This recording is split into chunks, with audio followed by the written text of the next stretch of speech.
Welcome to the deep dive.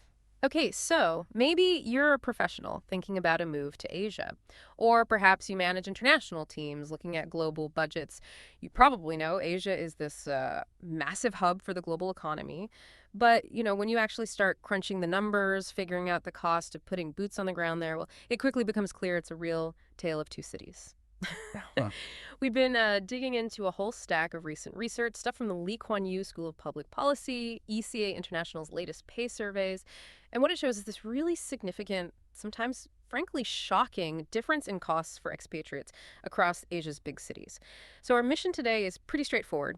Cut through that noise. We want you to walk away with a much clearer map, really. Which cities demand that premium price? Which ones offer, some financial relief? And crucially, what's actually driving this difference, specifically for expats? Yeah, and I think it's really important to see the costs in two main buckets. First, there's what it costs the expat just to live day to day, and second, what it costs the company to actually employ them there. And when you map out mobility costs in Asia, three main contrasts really jump out. One, Singapore. It's kind of in a league of its own, luxury-wise. It's among the priciest cities globally for expats. Two, if you look at the company's books, Japan and China, they top the charts for how much it costs to actually employ an expat worker. And then third, the flip side. Southeast Asia, generally speaking, and some other cities offer much more affordable options. Okay, let's get into those details then. Starting right at the top, the highest point of that cost pyramid. And that's definitely Singapore. The Lion City, it just seems like everything costs more there for international professionals, especially like housing and getting around. It really does, and the data backs that up completely. Singapore consistently gets flagged as the most expensive city in Asia for expatriates. That recent study you mentioned, from NUS's Lee Kuan Yew School, it actually puts Singapore fourth globally for expat living costs in 2025. Fourth globally. Wow. Yeah, so it's not just topping the charts in Asia, it's a global benchmark for expense. Fourth globally is. Yeah. Yeah, that's a big number. Now, we always hear about Singapore's crazy high rents, right? But what else is pushing it past other big global hubs, like London or Hong Kong? What are the specific cost drivers? Well, housing is huge, definitely. Mm-hmm. And that's um, absolutely critical if you're looking for those longer-term stays, beyond just a standard hotel. Finding private international standard places costs a fortune. Right. But yet, beyond the rent, there are really two other big factors that push up that cost index, specifically for expats. One is the cost of education. Those international school fees are, well, pretty eye-watering. Mm-hmm. And the second one is transportation. The research really highlights the impact of Singapore's Certificate of Entitlement system, the COE. Ah, the COU. Okay, I've heard that thrown around, but maybe for listeners who aren't familiar, can you just quickly break down why that's such a unique cost factor? It's not just like heavy car taxes in Europe, is it? No, it's quite different, actually. It's not just a tax. It's a quota system for the right to own a vehicle license. The government severely limits the number of new cars to manage traffic congestion. It makes sense, given the size. So if you want to buy a car, first you have to bid for a COE, which lasts 10 years. And those bids, they can run into tens of thousands of dollars, sometimes more than the car itself. Wow.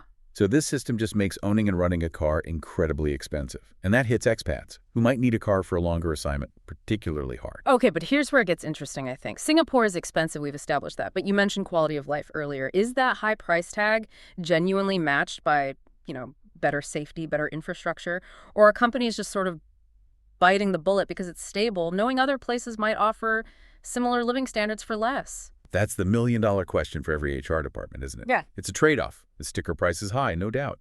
But Singapore consistently gets top marks globally for things that really matter when you're relocating people. Things like personal safety, really efficient infrastructure, lovely green spaces. Right. So for companies where stability and, frankly, comfort for their assignees are top priorities, that premium often gets seen as, well, a worthwhile investment. It's that balance, high cost, but also really high quality that keeps it in the game, despite the strain on budgets for things like housing. That makes a lot of sense. Okay, so let's switch gears now to that crucial distinction you made at the start.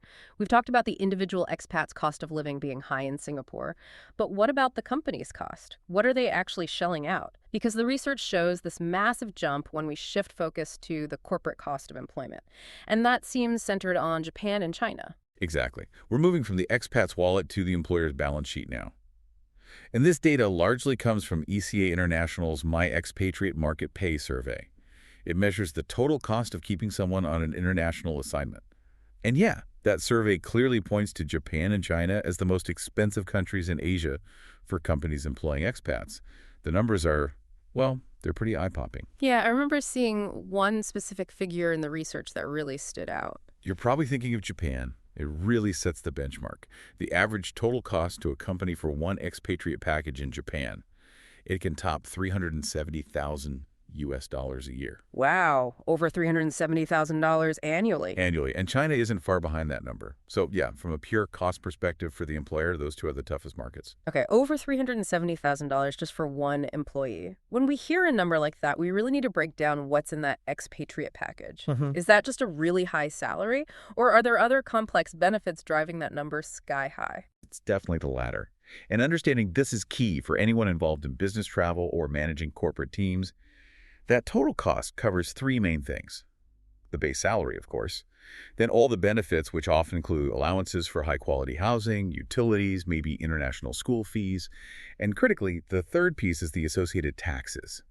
And when we talk taxes here, it's usually not just straightforward income tax. It often involves complex tax equalization. Ah, right. Yeah, companies basically guarantee the expat won't pay more tax overall than they would have back home. So the company has to figure all that out and cover the difference, plus the admin burden. And in high-tax places like Japan, that can be a huge cost in itself. So that's really the engine driving the cost. It's not just high wages, it's these guarantees and structures companies put in place. What else makes the corporate costs in Japan and China so particularly high? Well, inflation has been a factor recently, sure. But the core issue is maintaining that purchasing power parity for the expat. Companies feel an obligation, and often it's contractual, to make sure their expats can afford a certain standard of living. So benefits packages get inflated to keep pace. Makes sense. Plus, some markets have other things, like really high mandatory severance payments or hefty Social Security contributions for foreign workers. These add sort of hidden costs onto the payroll, all pushing that $370,000 figure higher even before you consider things like currency swings against the dollar. Okay, so we've got this picture now. Ultra premium living costs for the individual in Singapore. And then these massive corporate bills needed to employ people in Japan and China. Let's use those high costs now as a kind of jumping off point to talk about the other side of the coin, the cities and countries that offer, real financial relief. Right. And if you look at the wider regional picture, the data consistently shows that if your priority as an expat is managing your budget, then the least expensive cities tend to be clustered in Southeast Asia. It's a really important contrast to those major financial centers. So which specific cities did the research highlight as being, the more affordable options for expats in Asia? And why are they cheaper compared to Singapore? The research often points to places like Shenzhen and Bangkok as being notably more budget-friendly. And the why often comes down to things like maybe less restrictive housing markets or just simply lower demand for that very specific high-end, often Western-style housing that really pushes up prices in Singapore or Hong Kong. Right. So for professionals or teams who need those extended stays but need them to be comfortable and cost-effective, regions that offer a broader range of affordable service departments or more flexible office setups, they naturally have a cost advantage. That's a useful distinction. It's not just that things are generally cheaper, it's lower demand for the specific kind of services and housing expats often look for. Now, the research did throw up a bit of a surprise here, didn't it? Osaka and Kobe in Japan were also grouped with these more affordable cities. How does a major Japanese metro area end up being more affordable than, say, Tokyo or the national average you mentioned earlier? Yeah, that is a fascinating little wrinkle in the data.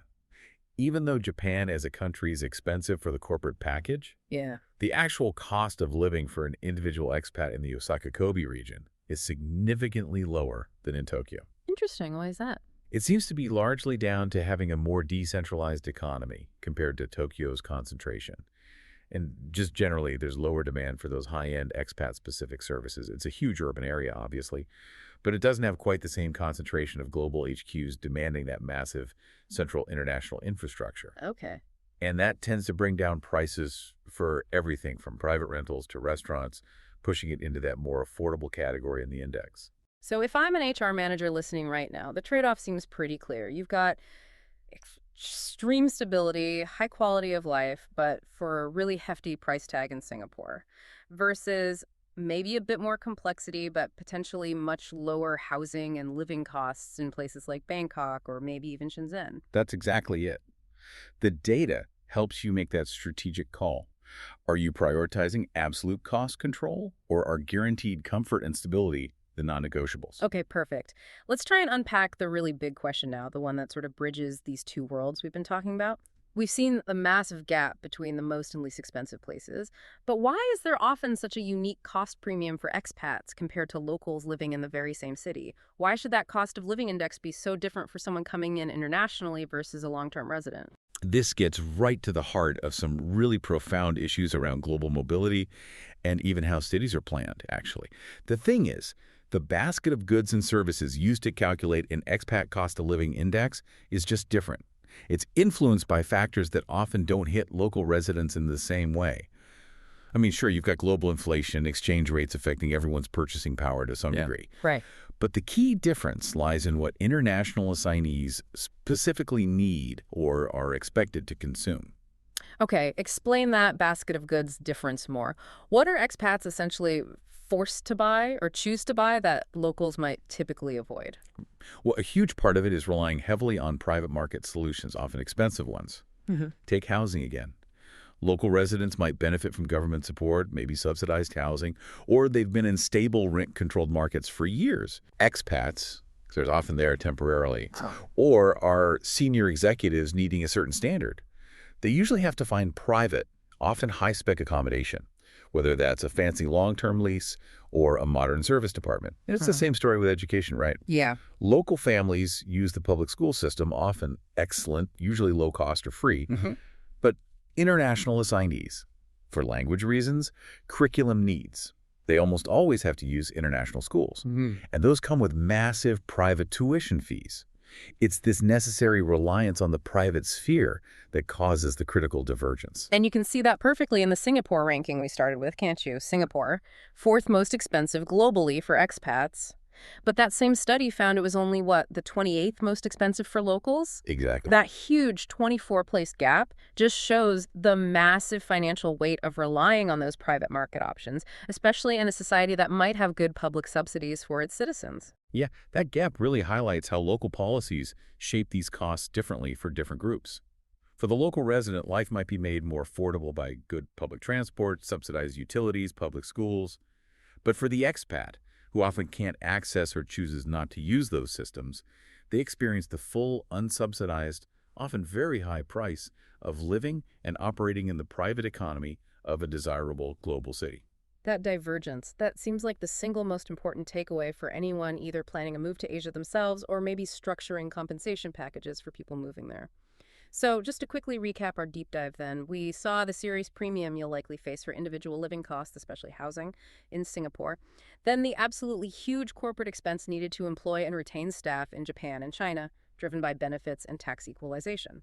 And finally, the relative affordability you might find if you look towards certain second-tier cities or hubs in Southeast Asia. Exactly. And maybe just a final thought for you, the listener, to chew on as you think about these huge differences in the tough choices companies face. Consider this. If good city planning decisions, things like great public housing or excellent national schools, unintentionally end up creating these huge cost barriers specifically for the global workforce, does that eventually change how companies operate? Will they just stop moving as many mid-career people and try to hire more local talent instead? Because it's just too expensive. This cost divergence really challenges that traditional model of global mobility we've seen for decades. It raises some big questions, I think, about the future of international teams and how they integrate into cities. That's a really fascinating point to end on. Definitely food for thought.